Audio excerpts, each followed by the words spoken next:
ብዙ ሰዎች ብርሃን ወደ ሆነው ክርስቶስ የሚጠሩበት መንገድ የተለያየና አለፍ ሲልም ደግሞ እጅግ አስገራሚ ነው። በሰውኛ ሐሳቤ ከማይጠበቁ ስፍራዎችና በማይጠበቁ መንገዶች ተጠርተው እውነተኛውን ብርሃን ኢየሱስን ካገኙ በኋላ ታሪካቸው ብዙዎችን ያስደነቀና ያስተማረ ሆኖም ይጠቀስላቸዋል።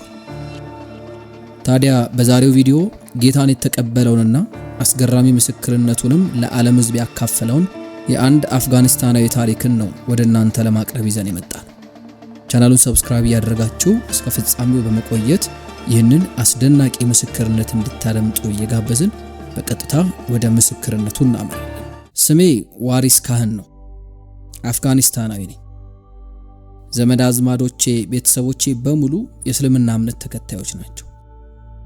አብዛኞቹ የመስጂድ መሪዎች ወይም ደግሞ ኢማሞች ናቸው።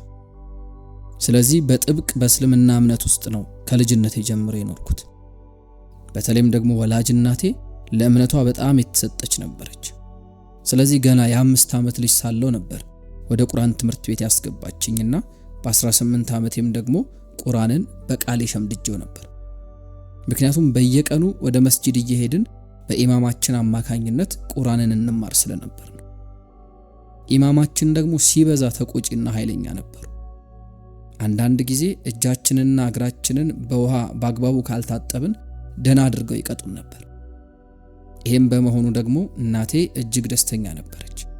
ምክንያቱም ቤተሰቦቻችን የኢማም ቤተሰቦች ስለሆኑ። እኔም ሳድግ ኢማም እንደሆንላት ነበር የምትፈልገው። በእንዲህ ሁኔታ አድጌ እንግዲህ ቤተሰቦቼ ወደ አሜሪካን ሀገር በመምጣታቸው እኔም ወደ አሜሪካ አብሬ ሄድኩኝ። በአብዛኛው ህይወቴን የኖርኩትም እዚህ ነው።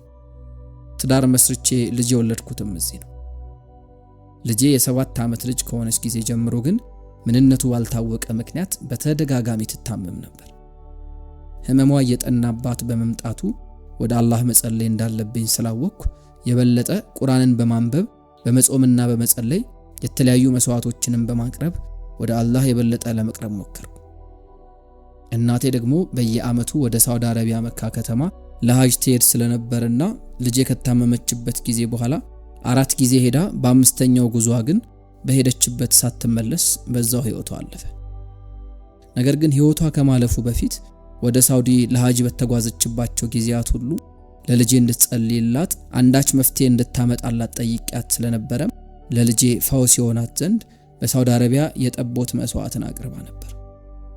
ከዚህም በተጨማሪም ከሳውዲ አረቢያ በርካታ ቁሳቁሶችንና በአረብኛ የተጻፉ የቁርአን ጥቅሶችን በብረት ኩባያ ውስጥ አድርጋ ይዛላት መጣ ነበር።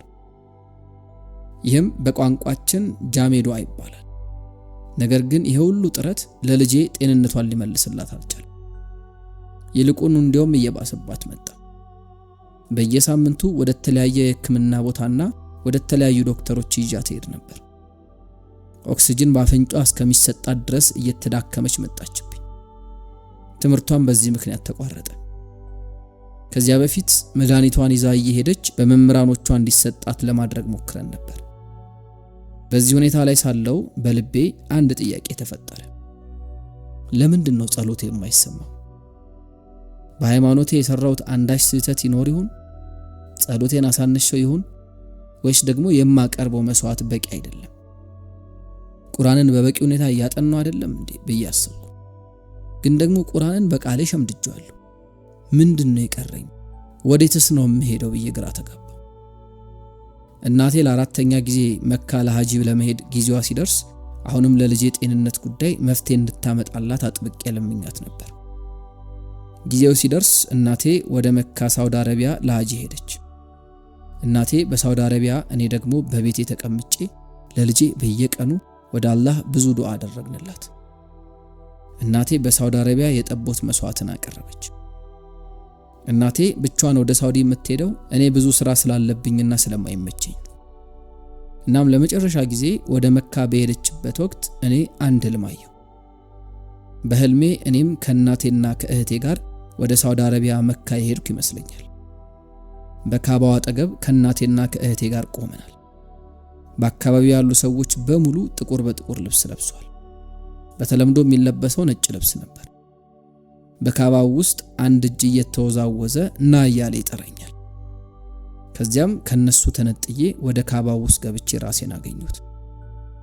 ወደ ውስጥ ስገባ ያየሁት በጣም አስደንጋጭ ነገር ነበር። አንድ ትልቅ ዘንዶን ነበር ያየሁት። በጣም ደነገጥኩ። እየሮጥኩ ወደ እናቴና ወደ እህቴ ሄድኩኝ። በዚህ ጊዜ ኃይለኛ አውሎ ነፋስ የቀላቀለ ዝናብ መዝነብ ጀመረ። በስፍራው ተሰብስቦ የነበረው ሰው በሙሉ በየአቅጣጫው መሮጥና መሸሽ ጀመረ። እናቴና እህቴን አምልጡ፣ ነፍሳችሁን አድኑ፣ ሁሉም ሰው ሊጠፋ ነው እያልኩ መጮህ ጀመርኩ። ትንሽ ራቅ ብለን ከሸሸም በኋላ ደግሞ እሳት ከሰማይ ሲወርድ አየን። በዚህ ጊዜ በፍጥነት እየሮጥን ወደ አንድ ተራራ ላይ ወጣን። በተራራው ጫፍ ላይ ስንደርስ ሰፋ ያለ አንድ ክፍል ብቻ ያለው ቤትን አየን። የቤቱ በር ተከፍቶ ውስጡ ይታያል። ከውስጡም ብርሃን ይወጣል። በበሩ ቀጥታ ወደ ውስጥ ስንመለከት በውስጠኛው የቤቱ ግድግዳ ላይ የኢየሱስ ክርስቶስ መስቀልን አየን። እኔ ፈጥኜ ወደ ቤት ውስጥ ገባሁ። እናቴና እህቴ ግን ውጭ ቀሩ። እጄን ዘረጋውና ወደዚህ ግቡ ትድናላችሁ፣ በውጭ ያሉት ሁሉ ግን በእሳት ሊጠፉ ነው እያልኩ እየጮህኩ ለመንኳቸው። እናቴ ግን ወደ ውስጥ ለመግባት ፍቃደኛ ሳትሆን ቀረች። ከዚህ ህልም ብንንስል ያለሁት አሜሪካ ውስጥ ነው። እናቴ ያኔ ለሐጅ ወደ መካ ሄዳ ነበር። ይህንን ህልም ካየው ከ2 ቀናት በኋላ በማለዳ አንድ ሰው የመኖሪያ ቤቴን በር አንኳኳ። ከፈትኩለትና ወደ ውስጥ ገባ። ከዛም እናቴ ከ2 ቀን በፊት በሳውዲ አረቢያ መካ ከተማ ህይወቷ እንዳለፈ አረዳኝ። ልቤ በጣም በሐዘን ተሰበረ። እኔ እዚህ ልጄ ታማብኝ ችግር ላይ ሳለው ለልጄ ዱዓ እንድታደርግላት አደራ ብዬ የላኳት እናቴን በሞት አጣኋት። ሐዘኔ በጣም ከባድ ሆነ። ምንድነው በህይወቴ እየሆነ ያለው? ጸሎቴስ ለምንድነው የማይሰማው እያልኩ በተጨነቅኩበት ጊዜ አንድ ቀን ግን አንድ ፓስተር ወደ ስራ ቦታ የመጣና መጽሐፍ ቅዱስ ልሰጥ እፈልጋለሁ አለኝ። እኔም ተቀበልኩትና ቤቴ ወስጄ ሼልፍ ላይ አስቀመጥኩት። አንድ ቀን ታዲያ መጽሐፍ ቅዱሱን የማንበብ ፍላጎት አደረ። ከዛም አነሳሁትና ማንበብ ጀመርኩ። ነገር ግን ማቆም አልቻልኩም። መጽሐፍ ቅዱስ የሚያወራው እግዚአብሔር ሰዎችን ሁሉ እንደሚወድ ነው። ይህም ደግሞ እኔ ከልጅነቴ ጀምሮ ከተማርኩት ጋር ተጋጨብኝ። መጽሐፍ ቅዱስ እግዚአብሔር ለኔ ለራሴ እንደሚወደኝ የጻፈልኝ መልእክት መስሎ ተሰማኝ። ስለዚህ ለመወሰን እንዲመቸኝ መጽሐፍ ቅዱሱንም ቁርአኑንም ጠረጴዛ ላይ አስቀመጥኳቸው። አንድ እጄን በመጽሐፍ ቅዱስ ላይ አንድ እጄን ደግሞ በቁርአኑ ላይ ጫንኩና ፈጣሪ ሆይ በህይወቴ እየሆነ ያለው ሁሉ ምንም አልገባኝም። እናቴን በሞት አጣኋት። ልጄም ታማሚ ሆነችብኝ። ዶክተሮችም መፍትሄ ሊሰጧት አልቻሉም። ግራ ገብቶኛል። አሁን ደግሞ 2 አይነት ተቃራኒ መጽሐፍት በእጄ ይገኛሉ። የበለጠ ግራ ተጋብቻለሁ። እውነቱ የትኛው እንደሆነ እባክህ አሳየኝ ብዬ እየጸለይኩ ሳለ በመጽሐፍ ቅዱሱ ላይ የጫንኩት እጄ መሞቅ ጀመረ። አንድ ሌላ እጅ በእጄ ላይ ሲያርፍ ተሰማኝ። ከዚያች ደቂቃ ጀምሮ እስከ ጠዋቱ 2 ሰዓት ድረስ መጽሐፍ ቅዱስን ማንበብ ቀጠልኩ። በሚደንቅ ሁኔታ ጭንቀት፣ ግራ መጋባት፣ ሐዘንና የመሳሰሉት ሁሉ የት እንደገቡ ሳላቅ ከውስጥ የጠፉ። በየቀኑ በቃ መጽሐፍ ቅዱስን ማንበብ ጀመርኩ። ከዚህ በኋላ ነው ወደ ልቤ አንድ ሐሳብ የመጣው። እርሱም ልጄን ወደ ቤተክርስቲያን ይዣት መሄድ አለብኝ ብዬ ወሰንኩ። እናም ወደ ቤተክርስቲያን ወሰድኳት። የቤተክርስቲያኒቱ ፓስተርም የመስጂድ ኢማም ከሆንክ እንዴት ወደ ቤተክርስቲያን ልትመጣ ቻልክ ብሎ ጠየቀኝ። እኔም እዚህ የመጣሁት ሃይማኖቴን ለመቀየር አይደለም፣ ይልቁኑ ልጄ ስለታመመች ለሷ እንድትጸልይላት ነው ይዣት የመጣሁት አልኩት። ኢየሱስ ልጄን እንደሚፈውስልህ ታምናለህ ብሎ ጠየቀኝ። ብዙ ዓመት ለልጄ ጸልዬላታለሁ፣ መልስ ግን አላገኘሁም። ስለዚህ ላልመለስ ከዚያው ጥቼ ነው የመጣሁት። ኢየሱስ እንደሚፈውሳት ባላምን ኖሮ ወደዚህ አልመጣም ነበር አልኩት። ፓስተሩ መለስ አደረገና እንደ እምነትህ ኢየሱስ ክርስቶስ ትላንትናም ዛሬም እስከ ዘላለምም ያው ነው። ዛሬም ህመምተኞችን ይፈውሳል፣ ሽባን ይተረትራል፣ እውራንን ያበራል፣ የሞተውንም ሊያስነሳ እሱ ይችላል አለኝ። ስለዚህ እንደ እምነትህ ዛሬ ኢየሱስ ክርስቶስ ልጅህን ፈውሷታል አለኝ። እኔ ጠብቄ የነበረው ረጅም የጸሎት ስነ ስርዓት ያደርግላታል ብዬ ነበር። እሱ ግን ባጭሩ ይህችን ብቻ ተናግሮ ወደ ቤት ሸኘኝ። በማግስቱ ልጄን ወደ ዶክተር ወሰድኳት። ዶክተሩም ልጄን መረመራትና ምንም የበሽታ ምልክት የለባትም፣ ፍጹም ጤነኛ ናት፣ ከዚህ በኋላ ምንም አይነት መድኃኒት መውሰድ አያስፈልጋትም ብሎ መፈወሷን አረጋገጠልኝ።